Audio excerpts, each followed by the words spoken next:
Kā tad gudrās drošības sistēmas uzliekas un noņemās no apsardzes? Parādīšu 5 veidus, kurus es zinu. Nu, viens ir elementārs tāds, tā ar tādām pultīm.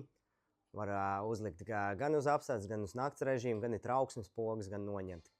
Katram melns balts visādos veidos un tā tālāk. Katram saimniekam sava pults. Tas ir viens no veidiem. Otrais veids ir ļoti elementārs. Tās ir tastatūras. Tastatūras ir gan ar iespējams, gan ar karti, ar čipiņiem.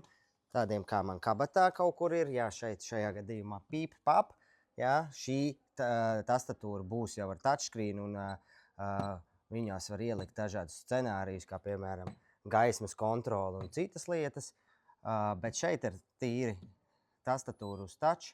Var uzlikt, kad uzliekas uz apsardzes bez koda, bet noņemās ar kodu, protams, lai ne jau kurš katrs var viņu noņemt.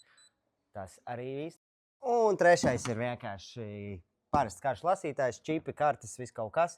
Kaut kur tu vēlies superlimitētu pieejamību cilvēkam vadīt signalizāciju. Tātad šeit var tikai uzlikt uz un no apsardzes, kā kurā sistēmā, protams.